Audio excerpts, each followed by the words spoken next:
A long time ago, on a comics page far, far away.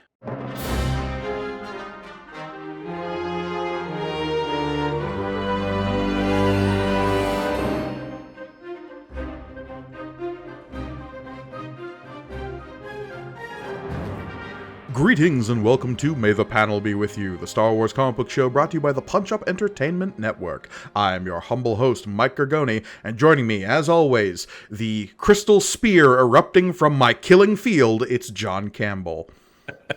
Yes, everybody. Mortal Kombat! Yes, look, we're gonna have stage hazards, we're gonna have fatalities, this is a Mortal Kombat issue, it says it right on the cover. Yeah. Load up whatever techno remix you prefer, and we are going to get into it. I love that one from the 96 movie. I love that. I mean, that's become the standard, right? Right, yeah, that's the one, because I always go to that. My God, though, you want to get pumped up in the morning, you put that on. Come on, you're ready to take on the world. Yeah, no, because we are covering Star Wars from 1977, original Marvel Comics group run of The Star Wars. Number 37, this issue came out in July of 1980, right in the middle of Empire Strikes Back fever. We are in the thick of it now, but we're not there in the comic books. Comic books are always slightly behind, right? Yeah.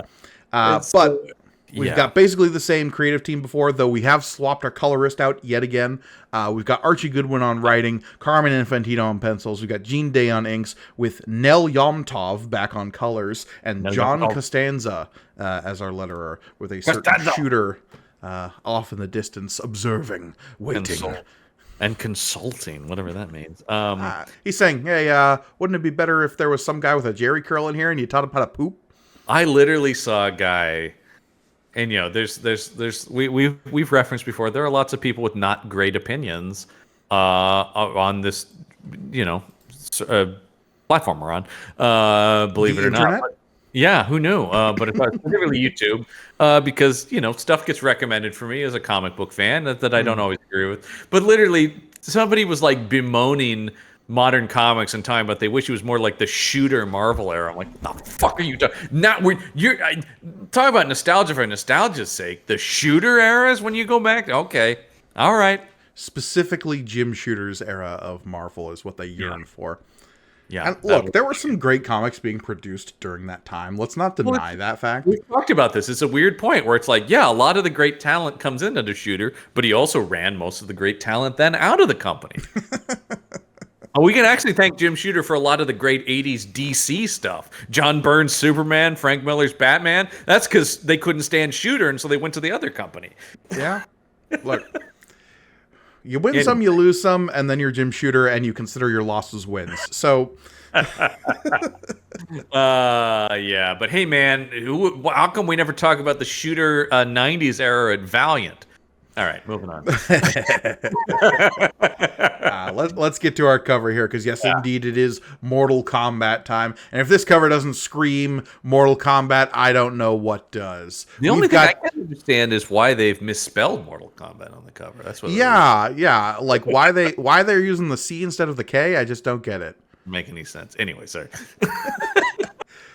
All I know is that they've got Richie Rich in a yellow jacket here on this cover. Oh, and God. Infantino decided, you know what? No detail on the face. What if he had a pig nose, though? Good God, it is just like a little dot for eyes and a little nose, and we're done. And how much of that is Infantino, and how much of that is Gene Day was handed a blank face and had to do his best? Yeah. Carmine, you forgot the face entirely. Figure it out, Gene. Figure it out. Figure it out. So yeah, we do have the. I mean, I like this cover in concept is awesome. That we're basically from Vader's POV, holding the lightsaber out at Luke, the big shadow of Vader. Although the way the back part of his helmet curls up makes it seem like he has it's like it's a Carol Brady do. It comes up, right? That just Marsha. Hey, I'll just say this. Those kids would not be getting into nearly as many shenanigans if Vader was running the house. It's true. What did I say about playing ball in the house? Yeah, I like the spears of earth coming up around them that are like evocative of fire. I like the moonscape in the background. Again, Carmine Infantino can only draw circles in terms of astronomical objects, but it's true. This is the thing about, and I keep coming back to this, and this is, I think, the big difference. It's just there's a level of detail that's missing here. It just feels a little unpolished. yeah. Again, this, but not in like a fun cartoony way that some stuff can do. More in a like, this is in a weird, and we've talked about this. Infantino is definitely the old guard because we're firmly in the era of Neil Adams and Dave Cockrum and John Byrne, and obviously we know Simonson's going to end up in this book, and guys who are really, Frank Miller is on the rise here. These are guys who are going to push the art form way forward in terms of the sort of realism and things like that. I'm going to look up what else is Infantino doing at this time. It's like isn't it like some of the Tarzan or? Well, that was a while ago. Now we're firmly in his like, okay, we need a fill-in artist for like random crap. So he's doing an issue of Captain America here. He's doing an issue of Ghost Rider here and there. We've got him doing.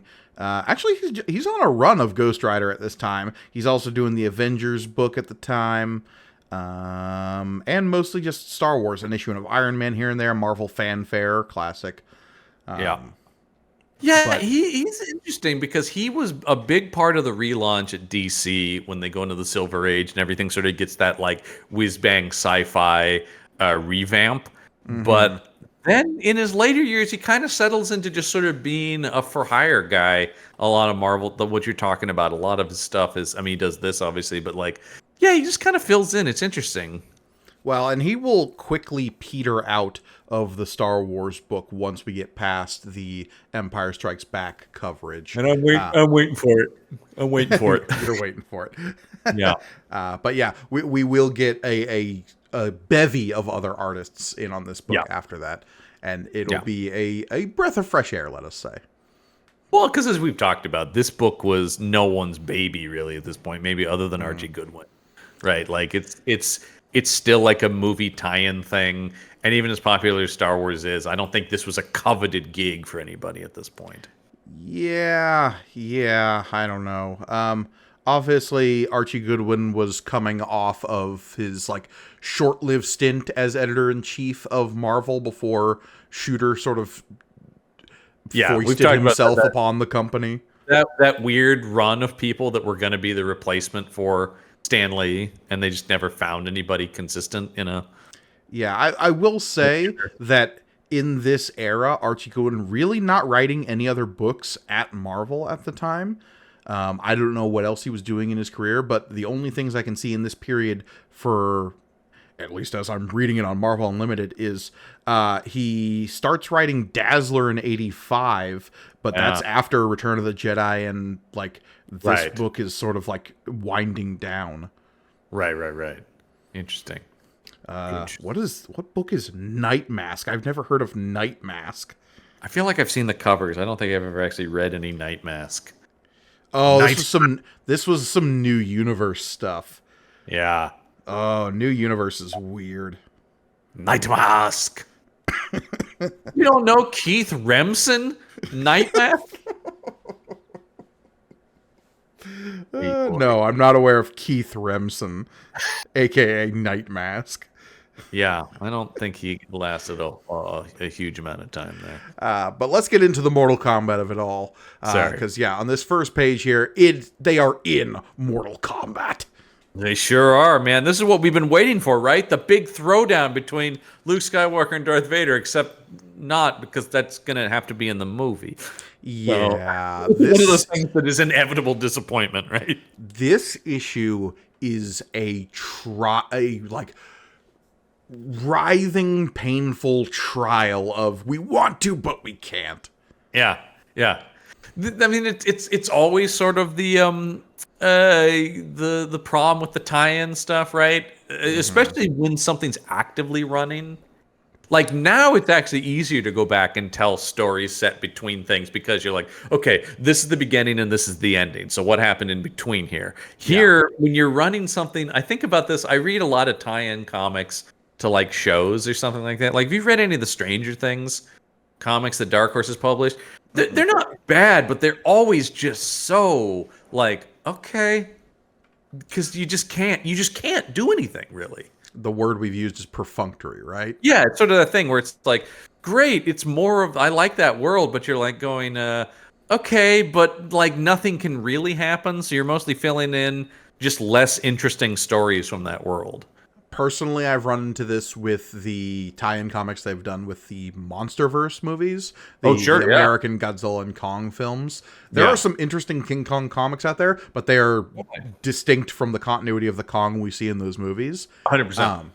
There are Godzilla comics that are more directly tied in, though some of those are getting like tossed out even as we speak, because as of the recording of this show, the Monarch show hasn't wrapped up yet. That's also always the problem too, is like, even if it does kind of work, it's always nebulous because something could always contradict it, because nobody's writing a movie or TV show going, what do the comics do?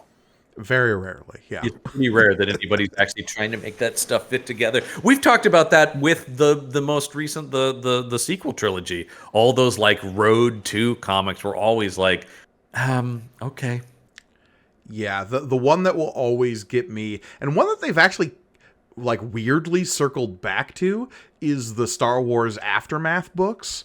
That were like all this promise of what the sequel trilogy could hold in terms of like establishing cults of Sith and like Boba Fett's armor being picked up in the sand. And those books were really about like, okay, here is the table setting of this. Here's the immediate aftermath. That's the thing about it, right? Is sort of like, all right, here's where we're gonna get our sense of where the world stands post the original trilogy. And I feel like the first one was met with a lot of disappointment, and then I feel like people have been more kind to the later ones they've done.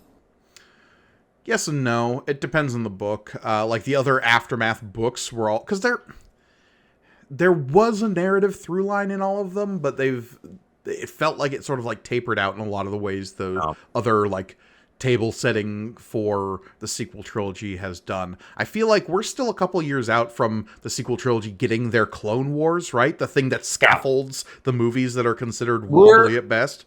Yeah, I feel like Ahsoka had some of the pieces of that, right? Like beginnings of that, where you're going like, ooh, there's something interesting here that they're gonna try to, and we'll see what happens with this Rey film that they're making. But anyway, back to that's. Now, neither here nor there. We're back. Need to go back to there's just one and now two movies.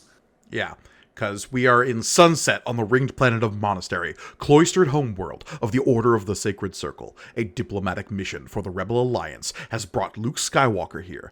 The Baroque scheme of Darth Vader may now see that mission end in mortal combat. Mortal combat! How many times can we yell that on this episode?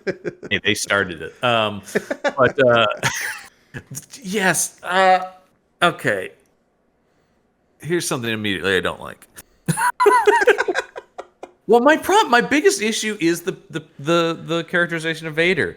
I just don't like seeing Darth Vader being like, okay, where do I go? Do you want me to fight down there? Like, Vader deferring to anyone but the Emperor is just bullshit to me. I have seen Vader play subservient to characters. Tarkin is a big one, right? Tarkin is a big one. We've seen it a couple of times in the recent Vader comics, where Vader has sort of had to like play a subservient role, but it is always to the extent that he is holding in the back of his mind, the first chance I'm going to get, I am going to kill every last one of you. Exactly. And it always comes from just like, I always got this sense with Tarkin, and as you're talking about some of the other characters like in the comics as well too, where it's sort of like, right now, it behooves me to let you think you're in charge, right? Like, it's not that Vader didn't have any, he wasn't actually intimidated by Tarkin. There was just no gain to him in taking that guy out, right? Like, it's sort of thing. So it's sort of just like, yeah, he did, and then he, or even to a certain extent, maybe he's going to fuck it up himself, which he did.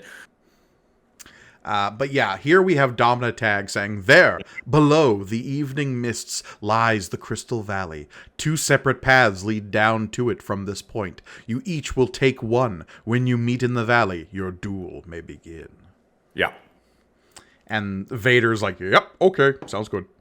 They both have their lightsabers ignited for this conversation, which I find crazy. And R2 is looking at the audience? R2's just there. Don't worry about it. I actually do. On a point on the color, I do like the coloring of this, like the sort of like sunset, you know. Yeah, the deep blues and the purples. It's a very striking image. It's that's cool. And then once again, because it's Infantino, also just some orbs about. Man likes to draw some circles in the sky. That's what Man likes circles. So here goes Vader once again, lightsaber fully ignited over his shoulder. He's just swinging it about like moving We've along. talked about the narration before. This narration, though, I like was like, with no sound but the hiss of his breath mask, the hum of his lightsaber, the Sith Lord strides instantly forward, his dark thoughts solely his own, because we can't fucking contradict anything that may be in this next movie. So who knows what Vader's thinking? He's certainly thinking that his mask is continuing to get wider and look doofier. His neck is so wide now that the breath mask is so much wider. Yep. It's insane. it's out of control. It's what is out wrong of control with Infantino? Have you? I don't know. He just can't. I don't know. It's so weird. He is not a fan of equilateral triangles. That's the only explanation I have. He loves circles and hates equilateral triangles. I need an obtuse angle in this thing, or it's going to drive me crazy. Yeah, that's very much him. So anyway, it's all about that geometry, Infantino. And once again, we now are just lightsabers are just swords. You don't ignite them because Luke also has his on, and they're all just and the point he's indicating with it and stuff. After all the fancy manipulating you and Vader put me through to bring this about, a little honest fighting will be a pleasure. All right, Luke, keep it strapped to your legs like that yellow stripe that fades in and out.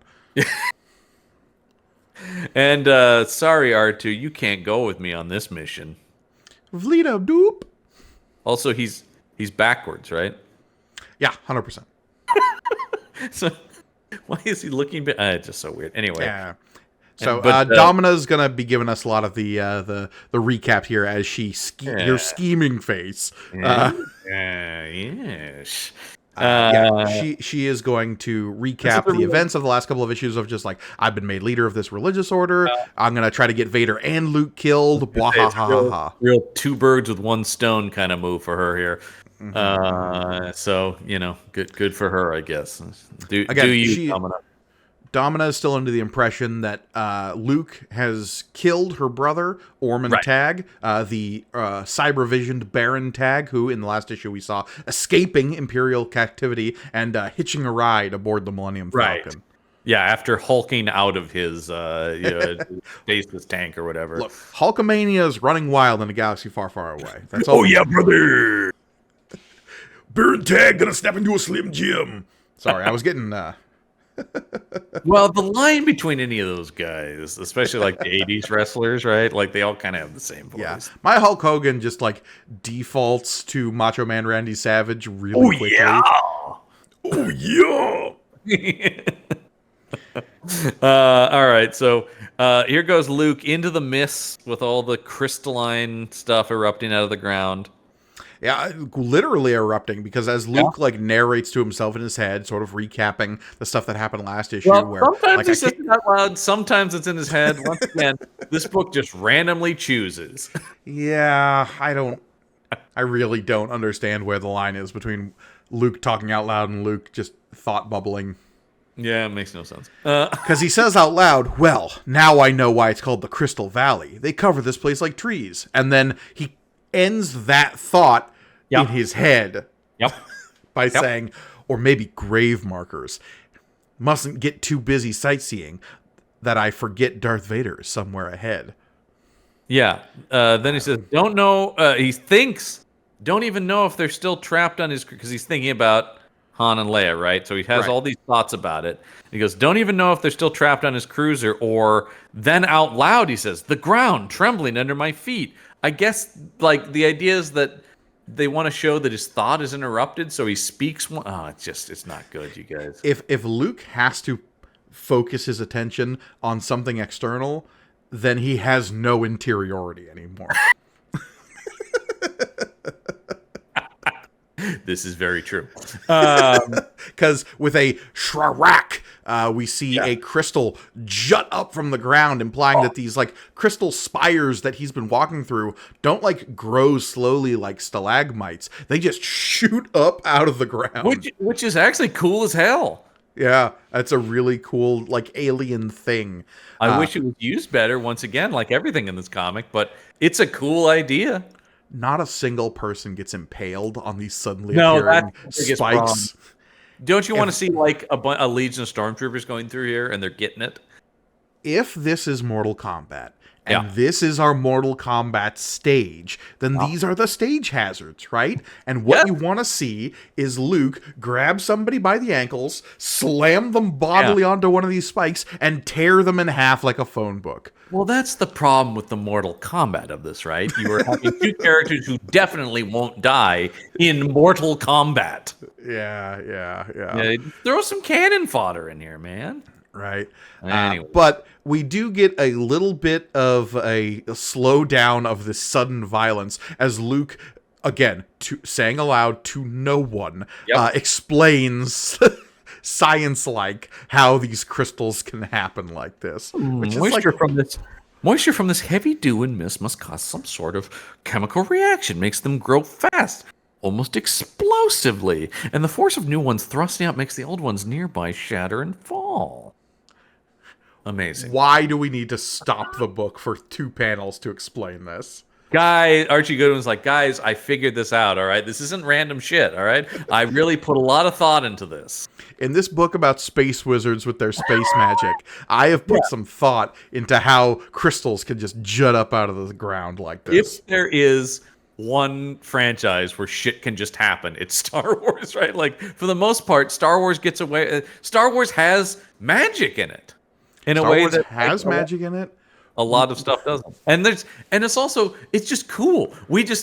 Crystals erupt out of the ground. That's awesome. I don't really care how that works. I accept that this planet lets that happen. In the movie that people are watching in theaters as this comic book is coming out, you have a sequence in which the Millennium Falcon lands on an asteroid, and whoops, it's actually the inside of a big worm. Yeah. And it's awesome. And I never once tried to figure out how or why. I always just thought, like, that's cool. Why is that creature called an exogorth living on that planet? Why does it have Minox inside of its belly as a habitable ecosystem? Doesn't matter. It doesn't matter. Yeah. Once again, I always quote a friend of the show, Elliot Lewis, who comes on Meet the Monsters, and always to Brendan's questioning responds, "'Cause it's bitching." But what is bitchin' is this middle panel here, where Luke, again, talking only to himself, says, either you'll get fatally skewered unless you're ready, wham, as he blows up this falling spire of crystal with his sword. This is the most Mortal Kombat you're going to get, is Luke killing this crystal. Fatality. But then in his head he goes, but how ready can you stay when one of these crystals can thrust up or crash down from any place at any moment? This actually feels a lot like something that should be in one of the Jedi games that's out now. Mm-hmm. Right? It feels very video gamey in that sense, in that Mortal Kombat sense that you're talking about, right? It's you got to work out the timing between the crystals coming up or crystals coming down. Yeah, it's a whole thing. I think, come on, you can take that. They should raid the comics more for this kind of stuff. It's an annoying level, but it's never as bad as the underwater or the ice levels. That we know. Nothing is. Those fucking ice slides in Jedi Fallen Order are one of the most annoying things in those games. God damn it. The amount of times I had to get several times I was just like, it's not possible. You can't be done. I don't know. Can I just kill something with my lightsaber now? Yeah. So Luke is like, oh boy, well, yeah, you think Vader's worried, but we got these crystal things anyway. Meanwhile, Vader's didn't even go in the valley. I love this beat. That's what? Vader's... The Dark Lord has halted his descent into the valley. He stands waiting, patiently, expectantly, waiting, until in Monastery's twilight sky, a light flickers and grows in size, the light of an approaching spacecraft. Yeah. And then he's just like, this is great. I can kill everybody.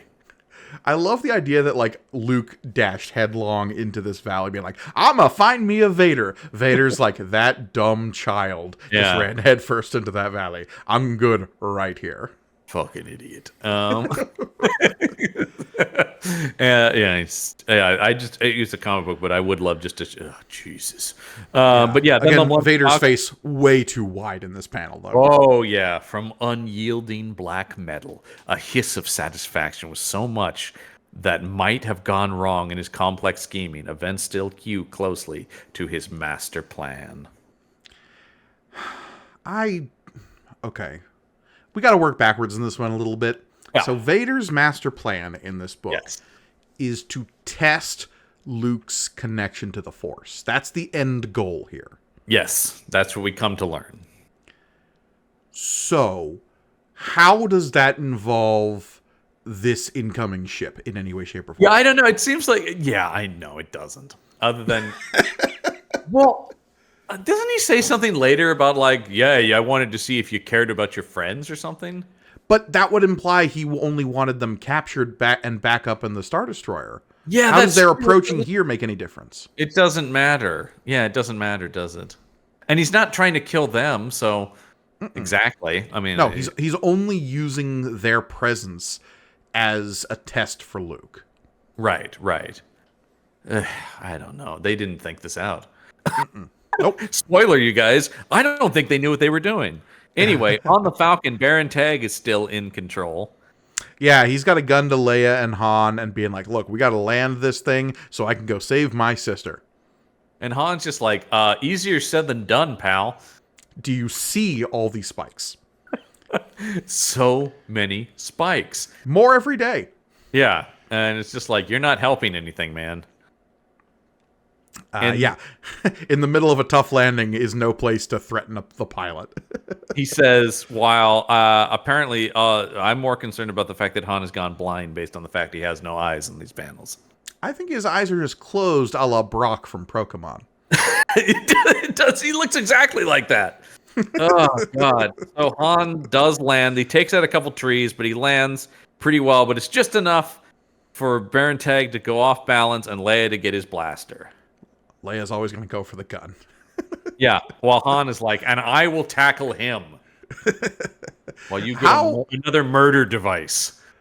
The radar dish on the top of the Falcon is so big on this top panel. Yes.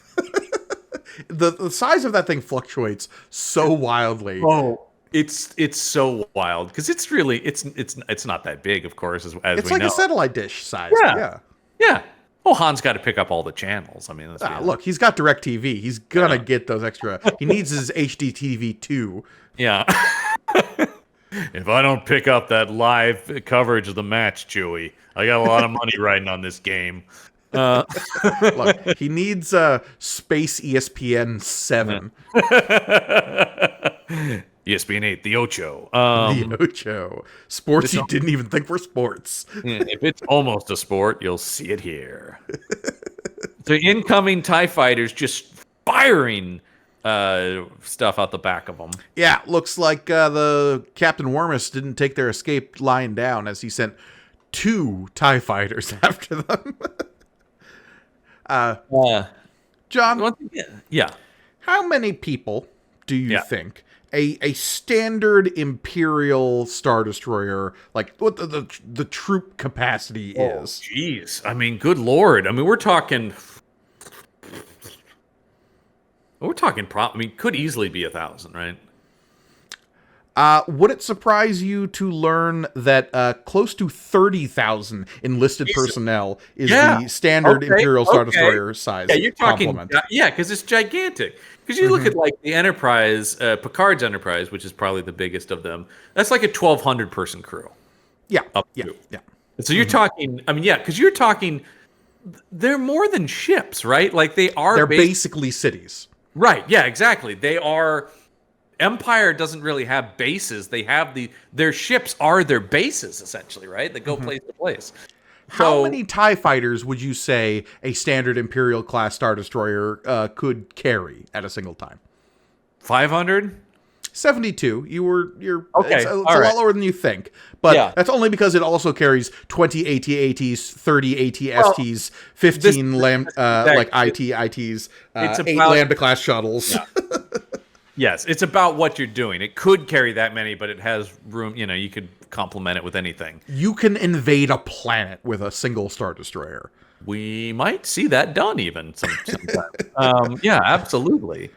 I mean, like, it's like, that's in Ahsoka when we find Thrawn, right? He's just got the one Star Destroyer, but it's like, oh shit, he has an army on that thing. It's enough. Yeah, right. So, yeah, and that's in all the confusion aboard Wormus's Star Destroyer, he sent 2, or maybe these were just the 2 that found the Falcon. But I digress. Yeah, whatever. Anyway, yeah, it's not like, oh shit, it's 2 TIE fighters. Yeah. So Chewie has got a little bit of ape face going again, which made me sad. Han's eyes still closed. He's not going to open those eyes until he needs to see a TIE fighter to shoot. Which happens to be in this next panel. 3PO like straining against his nipple restraints here, which is very upsetting to me when it shows the metal sort of like bulging outward a little bit with those things that are attached to his chest. Yeah. We're doomed. Oh my. 3PO, whatever. Just keep using your nipple clamps if it shuts you up. How many issues now has 3PO been tied to the Falcon by his nipples? It's 3 or 4, right? It's 5 at this point. It's 5. That's insane. Good Lord. Oh, God. Han jumps into the quad laser cannons and starts shooting down TIE fighters. Yeah, pretty easily. Yeah, I mean, it takes 2 pages, but he does it. Yeah. And Leia's... What's Leia shooting at? Leia's trying to put out some fires, I think. Oh, yeah. And they're bantering, I guess. They're bantering a little bit, but in all their bantering and all the excitement, Baron Tag has escaped. I will say, I do like the destruction of this TIE fighter getting hit by the quad laser. That's very cool. That kaboom is pretty good, yeah. Yeah, and just seeing like the ship breaking apart like mid-explosion. Very cool, and something you can only really do in a comic book. So I do like that. Anyway, though, yeah, Han did it all with his eyes closed, man. Yeah, Han didn't open his eyes once. I just love that Infantino is just like, I'm not drawing Han eyes anymore. That's just not happening anymore. I guess not. Yeah, I'm taking a hard stance on this. The character doesn't need eyes. Leia at the end of this page, though, is that except that while everything else was breaking loose, so was Baron Tag. I like that little rejoinder. Yeah. So there goes Baron Tag. It's little like, oh, Jesus. He's running like a Scooby-Doo character in this He really is. He really is. Panel. There you go. And so, yeah, here, anyway, back to Luke continuing to wander his way through the incredibly deadly crystal spikes. Yeah, with Han Solo's dialogue sort of overlacing it, saying, the place is in a constant state of eruption. Anyone who gets themselves in there better be unnaturally lucky or positively invincible, preferably both. Yeah, like, I don't know, maybe our friend Luke Skywalker. He's the main character, right? I'm sure he'll be fine. He's the hero of the story, Leia. Assuming Hamill doesn't ask too much money. Wow. There is another, remember? Look, I'm the character who's demanding to be killed off by his actor constantly. Yeah, actually, I'm the one with other franchise prospects, so I'm just saying. I'm going to be the president in a few years, damn it. Yeah, those guys better stay off my plane. Yeah, but yeah, Harrison Ford's just over in the corner going, I'm reading the script called Indiana Jones. It's pretty good. My ticket out of here. Luke is dodging the krakows of spikes coming up from the ground. He's talking to Leia. Because R2 rumbles up. I'm sorry, he's talking to 3PO actually through R2. Yeah. And he's talking 3PO... 3PO's nipples, I guess. Yes. Based on the connection 3PO's nipples are saying, it's less risky than you might imagine, sir, given his computerized sensor system, implying that R2 will be fine in this place where crystals can erupt from the ground at anywhere at any moment. Yeah. He's Sure. good. He's good. I don't know about you, but he's good. Yeah. He's got droid senses. He's like Yeah. Spider-Man in that way. But then Luke says Darth Vader's played us all for pawns. But I've got a chance to fight him here, and whatever the consequences, I'm going to do it. So Luke just headlong into danger. I gotta kill Mia Vader. Anyway, though, Baron Tag has now entered the crystal. Was it field or whatever? Yeah, a new challenger approaches. Yeah. Get over here. Yeah, if this was Smash Brothers, he'd get his intro sequence here of Baron Tag, Cyber Vision Assassin. Also kind of lame, though. I mean, look. They give him all this stuff, and then he's just constantly bested by people that don't even kill him because it's not worth it. He says he can't move fast enough. It's going to, as Baron Tag is about to get smooshed, he is saved last minute by, what's this? Darth Vader saving Baron Tag. Yeah. To a master of the Force, all things are possible, including luring you here to this spot at this time. What? Okay, so apparently, wrapped up in Vader's master plan is Han and Leia and the Millennium Falcon being captured. Yeah. Leia making it so that she isn't captured immediately, but is instead let loose and perpetrates explosive violence aboard a Star Destroyer. Yeah. That in turn releases Baron Tag. Darth Vader also planned for Baron Tag to find his way aboard the Millennium Falcon to make his way down to the planet with Han and Leia, and then find their way to this singular location on said planet, so that, lastly, Darth Vader may now not smoosh Baron Tag in this moment. I'm not seeing a problem here.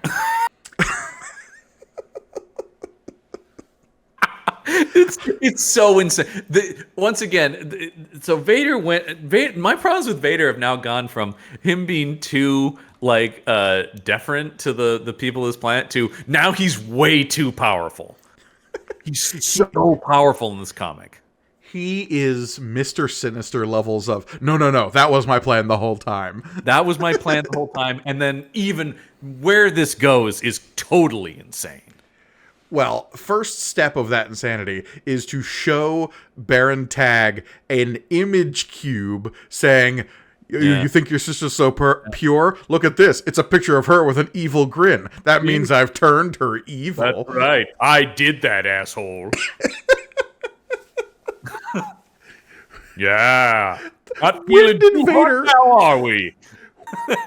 When did Vader take a picture of Domina Tag with an evil face? Hey, Domina, real quick, give me your most evil look right here. Look at the camera, baby. All right. We did one good one. Now we got to do a silly one. Okay, we did the silly one. Now we got to do an evil one. Yeah. Give me a goofy face. Oh, that's so silly. It's pretty out of character for him. Also, where was Vader keeping that cube? I don't notice many pockets or anything on his outfit there. You don't want to know. You don't want to know. So, yeah. Some question shouldn't be answered. Jesus Christ. The fate that has befallen you is actually what your dear little sister planned to happen to me, is what Vader says. That's right, yeah. She's a real bitch. And Baron Tag is like, Domina, but she's not like that. She's innocent, beyond such scheming. No! That's not true. That's impossible. Yeah, man. Yeah, forget Empire. This is the real impossibility of this comic. All right. And so, as he is shown this picture of his evil sister, just kill me. I can't. He begs for death. Continuing to be the lamest villain in Star Wars. My sister has done something morally at least questionable, possibly reprehensible. Just kill me then. It's not worth living. What are you talking about? God, he's lame. And Vader, just full duck face here, going, soon, but first, you will fulfill a final task. Yeah, that's right. Now you work for me, pal. And, Why?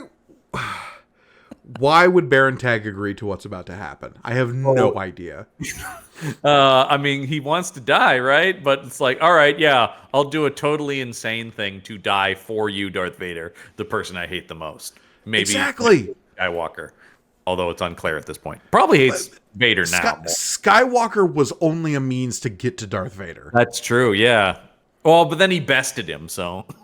Sure, but that put him into a coma. Yeah. He was bested into a coma, damn it. Yeah. Oh, boy. Okay, so the sun is gone on both the story and our hearts. Yeah, this we were talking about this in the last issue, Better Than Some. I don't know. This one's pretty rough. The sun is gone. Night on Monastery is made beautiful by its softly glowing ring of moons. But that beauty is lost on two figures urgently, desperately skirting the Crystal Valley. Skirting they are. Look at this running form. Yeah. Look, you got one leg way back, one leg straight down, and your torso needs to be nearly horizontal. That's how I run. I don't know if anybody else does. They need to, like, their arms back away from just full-on Naruto running. Oh, 100%. So while that's happening, though, a crystal shard comes flying at Luke. Yeah. Han doesn't voice a response that occurs to him, but it's no doubt in Leia's mind as well. Their effort could already be too late to save Luke from the valley, or worse. Because, crystal shard flying at Luke. Luke bats it away. The shard, it didn't fall or erupt. It was hurled through the air, almost as if it were thrown by the Force. Knows he's fighting Darth Vader. Why is he so surprised by Vader throwing something with the Force? And also, do we want to get into that this isn't Vader? This isn't Vader, yeah. And I mean, it becomes pretty clear pretty quick. Did Vader from a distance use the Force to throw this? Tag can't do that. No. Or did it happen at all? It did, because Luke, like, whamps it out of the air and it explodes. But yeah, I mean, the jumping ahead, because I want to keep in mind through all this. Vader is, and this is a power we haven't seen in anything I can think of. Not that Vader's used. No, that he is making Luke see Tag as him. Yeah. And look, we know that, like, Force illusions are a thing. Right. Like, you can Force project yourself, and, like, when you're having Force visions, sometimes it clouds your perceptions of what's really there. Right. I mean, in Empire, we'll see Luke having, like, his nightmare vision in the cave on Dagobah, right? Specifically the idea of forcing someone else to see something that's real as something else. Yeah. We've seen Force visions, we've seen Force projections, but in this case, he is basically masking Tag with his mind.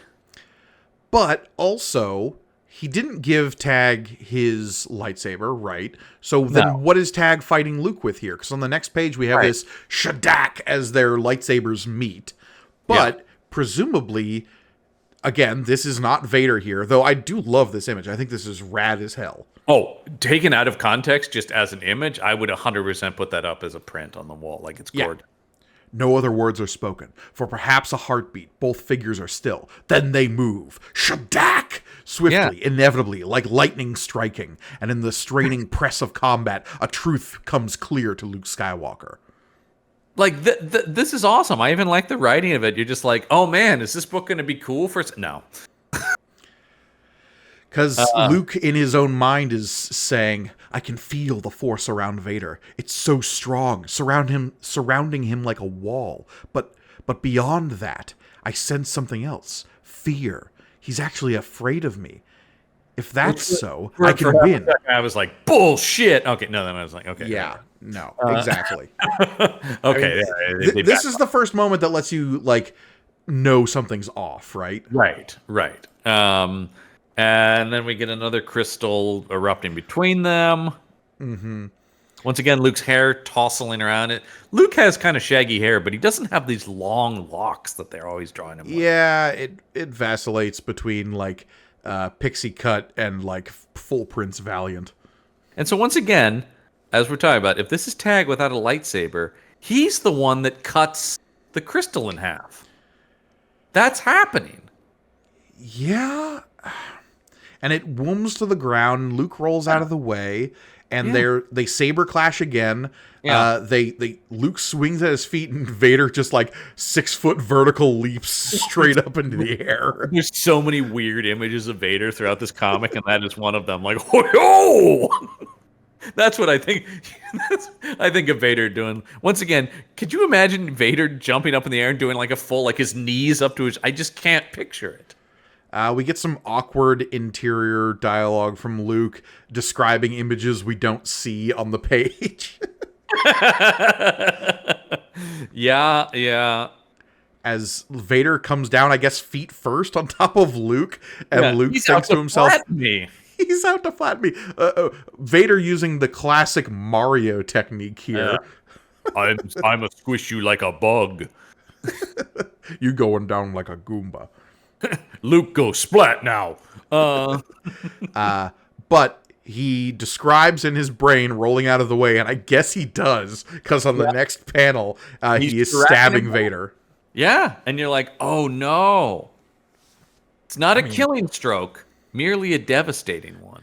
The blade hits glancingly. Not a killing stroke, but merely a devastating one. Yes. Then, from out of the surrounding crystals, R2 letting out a Vadoop de beat word. No one ever had a more loyal friend. And Vader just, once again, thank God it's not Vader, because the way he's just like, owie, back there. Ooh, that smarts. And then 3PO speaking out of R2 again, saying, R2 is frantic because his sensory perceptors detect something your human vision apparently can't. He fears his mind, and Luke finishes, my mind's being clouded by the Force. Yeah. And R2 can sense that? So I guess, like, R2 doesn't have eyes, right? Or a mind, per se. Right. So it can't be, like, I assume droids can't be Force-tricked. No. So I would assume that, like, R2 can see, quote unquote, what's really there, regardless of what Luke is perceiving. Right. I would assume. Okay. Yeah, and so he slams, and this time he does. This is the fatal thrust. With a whamp. Whamp! And oh, good, you got, oh, damn, you got me. Yeah, the looming figure's lightsaber swings, and Luke has no choice. His only defense, a fatal thrust. The Sith Lord's towering form sags, begins to fall, and then, what's this?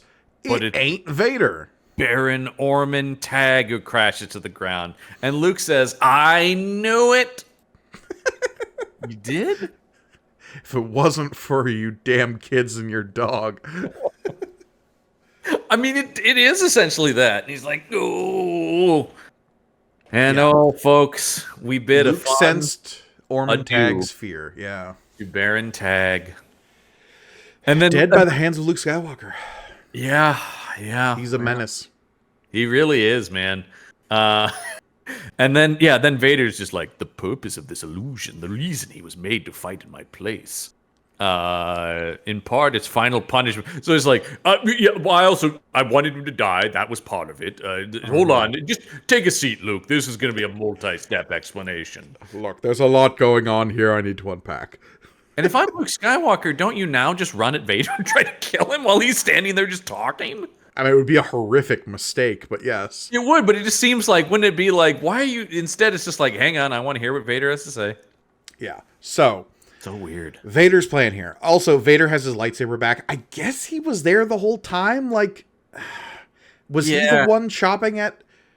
Or maybe he did give his lightsaber to Orman Tag and is here to reclaim it? I don't know. Yeah, but he just has it back. You never see it in Tag's hand. No, exactly. They should have had a thing where he had it there and then, but also Vader wouldn't give anyone his lightsaber ever. No. The Young Slayer 9000? Never. You can cut through a whole field of children.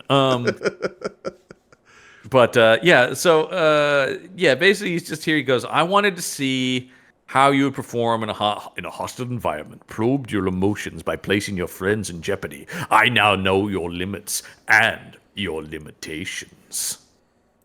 You do? I mean, I guess. Is this a good plan?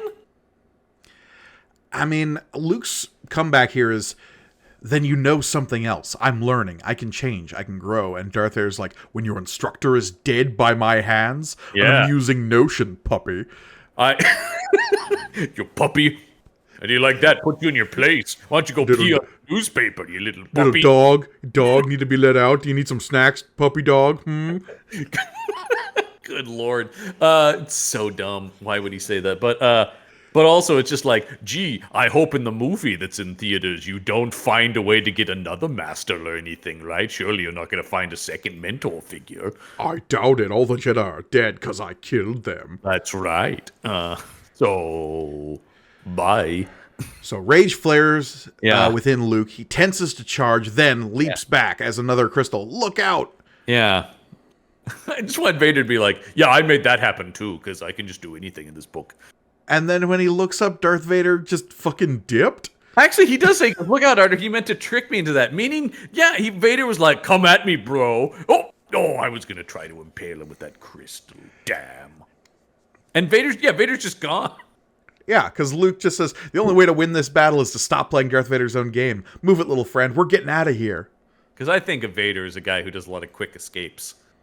You know, Vader is a lot like Batman in that way. You think you're talking to him, you turn around, and he's just gone. Where'd he go?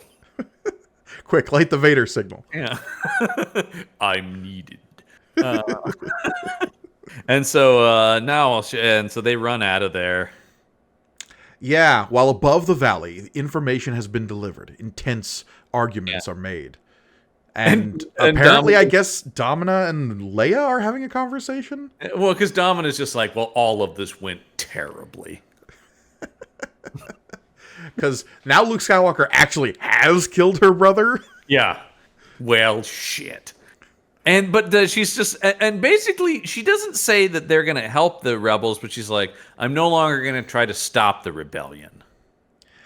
Yeah, and she says, but along with my brother and your young rebel, he's doomed himself. There's no way to bring aid into the Crystal Forest or for him to get out. Yeah. And Han, eyes still closed. I'm telling you, he's going to stop drawing his eyes. Says, someone tell that to Vader as his advanced tie flies off into the distance. There he goes. And Luke comes right out of the valley, just completely disproving what Domina just said. And then, God damn it, Domina's line about, well, if you could save yourself, why couldn't you save my brother?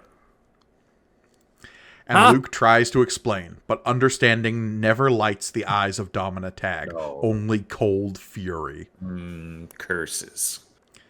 Yeah, and she says, get the fuck out of here. The Order of the Sacred Circle won't turn its influence against the Rebel Alliance now, but my wrath will always be against you, Luke Skywalker. Yeah, we're not getting this group I'm part of, we don't have a problem with the Rebels. I have a problem with that guy. That's what she's saying. I love that for her. Hey, man, once again, Domina, you do you. You go, girl. Jesus. Yeah. Oh, God. Anyway, so they fly away in the Millennium Falcon. Frankly, kid, I don't get it. Seems to me like Vader went to a lot of trouble for nothing.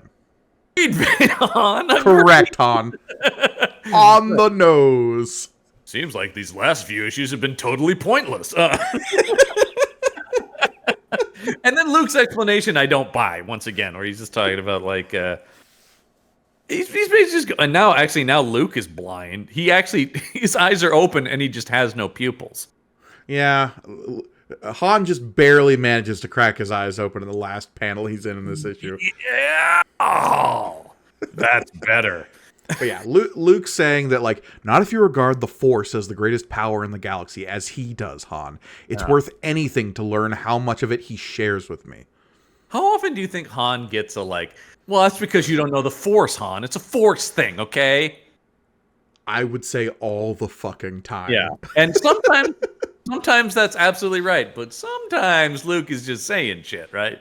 Look, there's a reason that the Han we meet in Force Awakens is like, look, it's all real. It's all bullshit, but it's all real. It's all real. I don't want to have to hear about it anymore.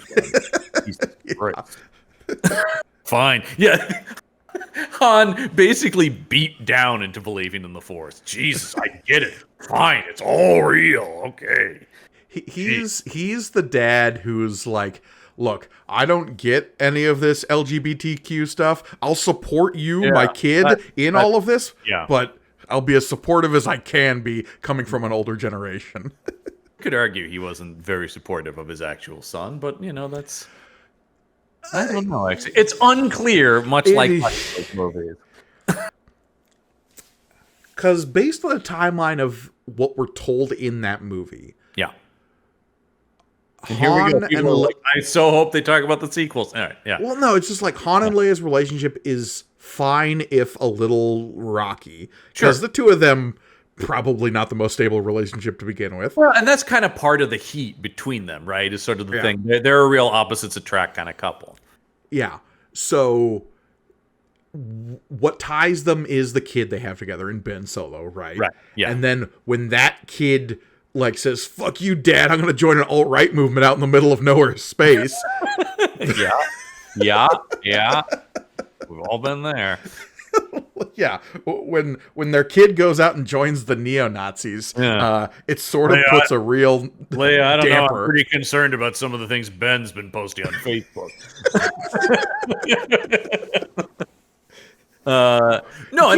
He keeps posting Palpatine was right and the Empire did nothing wrong. Yeah. Oh boy. Oh God, he's debating someone on a live stream. No, man, you don't know Darth Vader like I do, okay? He was my grandpa. Yeah. He was awesome, man. Luke Skywalker, he's the douchebag. No, yeah. Anyway, let's get back to this last panel, which is our epilogue. Oh, in the distant, isolated Drexel system. Remember the Drexel system? Oh no, I tried to forget. Oh God, yeah, here we go. And as soon as I heard, look, it's Crimson Jack's, I'm like, no. Yes, don't go back to this. It's not going to happen, but I was so praying that they would find his body floating in space and go, my God, he's barely alive. That's exactly when they said it was Crimson Jack, I 100% thought the same thing. I'm like, oh God. They're like, well, we killed off this villain. We got to bring back one of the other ones we have. Cyberjack. No, instead, it's actually kind of worse, right? Because we get... Oh, it's so much worse. The recipient of that bad news is one Jabba the Hutt with one T. Yeah, so him and... I don't know. What if Cable was played by latter-day Marlon Brando? You know what? I'd watch it. With this time dial, I can go only one time. Body slide by 2. Get over him, Deadpool. No, I'm not going to come to you. I can't walk anymore. So, okay, what happens in this last page? It's stupid is what it is. Yeah. They found Crimson Jack's spaceship. It got blowed up. It got blowed up real good. Yeah, we saw that long ago now. It feels like centuries ago on this show. But who did the blowing up? Why, one Han Solo, of course. The guy who does a lot of blowing up of stuff in Star Wars. I mean, Leia was there too, to be fair, and she didn't not blow it up. He was more of an accomplice. She aided and abetted. So, Jabba the Hutt with one T is slamming his fist on the table saying, Crimson Jack, but I paid for Crimson Jack. That was my Crimson Jack. Curses! Jabba the Hutt with one T is a total 80s Saturday morning cartoon villain, a Skeletor or Cobra Commander type to me. So he should have a voice like this. Nah. No, Han Solo. At least the ship's log survived and makes clear who did this. Hard to believe one man could continually bring me so much grief. Harsh action is required. This really made me laugh because he's basically just like, remember how Han settled his debt with me? Not no more. Because we don't want to contradict a movie currently playing in theaters. So, hard cut to Han Solo, his eyes closed yet again. I couldn't believe this. This is so much to jam in one page. Of Han Solo killing some fish dude. Yeah. Where? I don't know. Doesn't matter. Crazy bounty hunter. Probably Ord Mantell. Because that's where he says he ran into a bounty hunter in Empire. Yes. Okay. He says, that bounty hunter on Ord Mantell really opened my eyes. Okay. Well, did it open his eyes? Because they seem closed to me. But yeah. Yeah. Crazy bounty hunter. Jabba took that price off our heads weeks ago. And before the guy can die, though, he's like, that's not quite true. He actually started a new bounty. So in his dying breath, Fishman says, Jabba figures his losses equal to what you owed him before, with interest. You're Mark Solo, and I'm not the best who'll come after you. Only the first. Yeah. Do you know Boba Fett? He's pretty cool. He's on his way, too. I'm more of a Bosk guy, but you know. Yeah. Before I shuffle off this mortal coil, here's some more exposition. Good There's Lord. this one, IG-88. He's a super cool robot. Yeah. We don't really see much of him in the movies. And then there's this other one, Zuckuss. He's a little guy. Don't worry about him. The whole thing. Don't even get me started on Dengar and his diaper head. Oh, Dengar and his diaper head. What's in that diaper? I don't want to know. Anyway, I thought I'd be dead by now. Yeah. Oh, boy. Lord. Yeah. So, yeah. All on this last page, we jam in that, like, okay, status quo reset on Jabba the Hutt. Well, Chewie looks like the only place we're welcome is with the rebels. Not the safest of spots with Darth Vader and the Empire around. But you gotta admit, it won't be dull. See you all in the movies.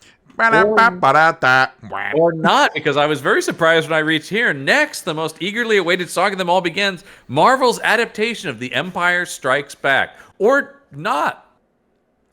Well, look. Sometimes the art comes in late.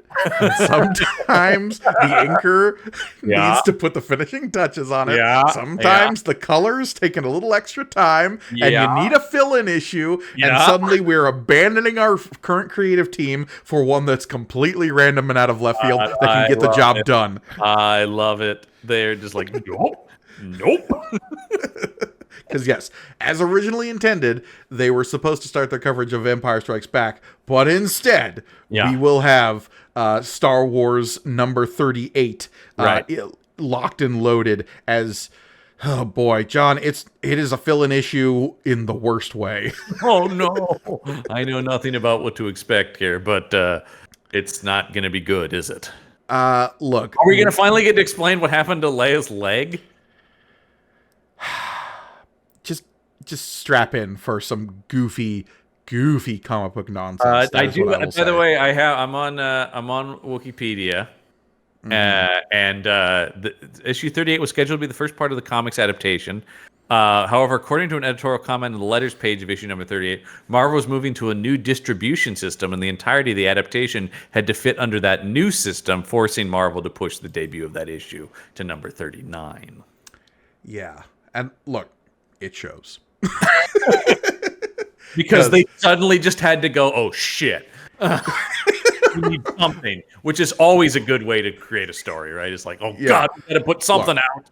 They turned to Michael Golden, who has credits as writer, penciler, and colorist on the next issue, and said, can you give us anything? Michael Golden's a talented dude, but I'm not sure just give us anything is going to lead to his best work.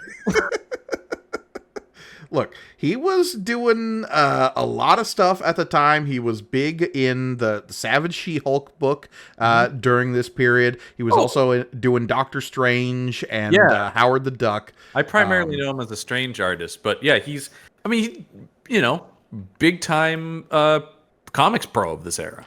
Yeah, absolutely. But it definitely reads as a, like, we need anything for next month. It's the only Star Wars issue he works on, according to his credits here.